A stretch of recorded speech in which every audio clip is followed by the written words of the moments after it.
Hey guys, World War II vehicle guy here. I'm sorry I've been kind of MIA here lately. Weather still hasn't been that great, and I've been working a lot and some other things, so we haven't really had that much time to get the trucks out. Did manage to take the command car to work here, 20-some miles the other day. Unfortunately, I did come back home on a flatbed. The way out there it ran perfect, but coming back, I think we started having some vapor lock issues. Anyone knows that these old World War II Dodges, they do have sometimes issues with vapor lock. Vapor lock essentially is the fuel line gets so hot it starts boiling the fuel before it reaches a carburetor, and you starve her dry. I was driving along. I did notice it start bucking. I wasn't able to downshift correctly because it wasn't revving up like it should. Definitely had a fuel problem. So I did pull off, and it quit as soon as I pulled off. Felt the fuel lines, they were burning hot. So essentially where we're at is they do make a heat shield for this for the fuel pump. It goes above the fuel pump in a line. So I did get that heat shield ordered. I wanted to replace the fuel pump because it was old and the rubber's starting to look deteriorated. We also did order up all of the rubber lines for the fuel system. If you look here, I think we have an original line or a very old line. You can see the rubber was starting to deteriorate, and I touched it on that end, and it did fall apart in my hands. So we do need to get all those items replaced. They should be here Monday from John over at Midwest. He's been a great help with this command car and getting parts for it. Kind of been a thorn in my side, but we're slowly getting the bugs worked out. That happens on every one of these trucks. You know, you let them sit for years, and then I start driving them, and everything starts showing its face. So we did get those items replaced. I think we've probably put about 50 miles on it so far. One thing I did want to go over and give some tech tips about is oil leaks on these trucks. So yes, they do. They are known to leak oil. You can slow it down, and there are some ways you can stop it. Several of my friends that are older gentlemen, they swear that you can make these trucks leak free. So I'm slowly starting to do that. Some of the things you can do to make these trucks leak free, and this, I didn't come up with this myself. I've been told this by several older individuals. The biggest thing is obviously you want to make sure the yokes are not worn. There's no groove worn in them from the seals. So you want to get a speedy sleeve, get the yokes, get that speedy sleeve on there to make a smooth surface. The other thing is double sealing. So what do I mean by that? Well, let me crawl under here and kind of hopefully demonstrate. So essentially, when I got this truck home, the front transfer case seal right here started leaking like crazy. So we did need to get that addressed. It was leaving quite a puddle on my floor. So what I mean by double seals is basically what I mean, installing two seals. So two new style lip seals are equivalent to the size of the original seal that this truck would have come with. And they are installed here in this bearing cap. So how you have to replace it is you got to take the drive shaft out, obviously the yoke, and then you can take these four nuts off, and that whole cap pops off. Essentially, how I'm trying all my trucks now with replacing seals, and so far it's working out pretty good. You put the first seal in, drive it down as far as you can, get John Deere corn head grease, put grease in between the two seals, and then drive the new seal on top of that. So you have two seals in there, so double the protection. Another thing that you want to do is take sealant and put it on all of the splines for the yoke. That way no oil can get past there. And then obviously, like I said, get that speedy sleeve and put on the yoke as well. So far, so good. I don't have a single drop coming from the transfer case.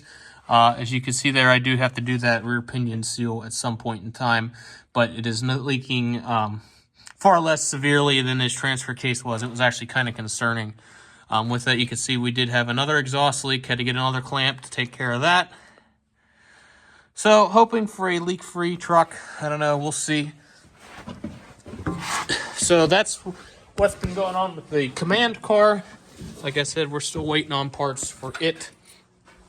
The GPW did get some more work done on it. I actually got the correct 6-volt horn installed You know, what's a Jeep without having the typical beep beep sound that these old trucks make? Not sure where the horn that was on it came from, but it was definitely not the right one. So we did get a correct Spartan horn here. As for it, the operation of it, it is not factory. Anyone knows these old World War II Jeeps, and any Jeep this age, the horn wire is not the best designed thing. Essentially, you have your ground here for the horn. That wire goes down through the steering column. And I'm not sure how well you can see, but it gets soldered to a contact bushing there on the steering shaft, and then you have that plate there that makes contact with it. Obviously, when you hit the button, it grounds it out, and that's what blows your horn. Unfortunately, on this Jeep, that contact bushing is so severely worn, I was able to get the wire soldered to it, but I still couldn't get the horn to work the way it should. So we had to route to plan B. I also see on these Jeeps a lot people will put in a toggle switch. I did not want to go that route. I can't stand seeing a silver toggle switch either right here, a button, or somewhere down here. What I ended up doing, and you know the purists are going to hate me for this, but this Jeep, so being an early one, it did not come out with the black, it did not have the blackout drive light, or so I've been told. Looking at the fender, I can't see any evidence of holes being mounted for a blackout drive light. On my G506 Chevy, originally it would not have one either. They did come out with a field kit that you would install in the field, and that would give you that blackout drive light, but originally it did not come with it. And I think that's the same with this Jeep here. And like I said before, that is an original fender, and I see no evidence of holes anywhere. But it does have a switch here for the blackout drive. Don't ask me why, but it does. That kind of worked out in my favor, because what I ended up actually doing was I wired the horn to this switch. So essentially when you pull the switch, you blow the horn. That's the best method I came up with, having to get around pulling out the steering column. That's no easy task on these World War II Jeeps, and get that new contact bushing installed. That's the easiest way I found, and like I said, you when you look at this Jeep, you wouldn't even know that the horn's wired to that switch there. Like I said, there's no toggle switch or anything like that. So I'm pretty happy with that, with how that turned out. Purists, you know, you can crucify me all you want, but it works and is functional, and that's all I really care about. So to get this horn off of Ron Fitzpatrick, so far it's been working out pretty good. Not much else has been going on here with the GPW. Had to tighten up the fan belt. I did do all the fluids in it. Wanted to check all those because hopefully going to drive it to work next week. Easiest way to check the fluids on these Jeeps I found. The correct way is you want to check the transfer case fluid level first and then the transmission fluid level. What happens is the transmission drains back into the transfer case once it gets warm and expands. So the transfer case is always going to be over full. So how I go about checking it is I drain the transfer case down to the fill plug, and then I check the transmission fluid level. So filling the transmission fluid, it's a little bit tight in my opinion. You can get my suction gun up in there and fill it up through the fill plug if you want, but here's how I do it. I pull the drain plug out, the fill plug out. I actually take the shifter off. These T84s, they're pretty easy to take the shifter off. Just take the boot off, and then you'll have the cap on the shifter itself. Pop that off, and this whole shifter comes out. Obviously, make sure it's in neutral. That way, you know, you're not going to get it wedged in there or anything like that. And then I just fill it up through the top, and then once it comes out of your level plug, you know it's full. That's the easiest way it works for me. You know, I've done it both ways, and I'd rather just spend the extra 2 minutes it takes to take this shifter off than it is to try and get a suction gun in there and then fill it through the level plug. Obviously, once you have fluid coming out, you know it's full and you're good to go. Differentials, you know, that's all pretty self-explanatory. Pull the level plug out, check those. Those were both full. The Jeep really doesn't leak a whole lot, so those are always usually full. The old WC51 here, we haven't done anything to it, really. I did have to clean the carburetor. It started acting up here one night. I had it out, but got it in here, cleaned the carburetor, changed the fuel filter, and she's all good to go.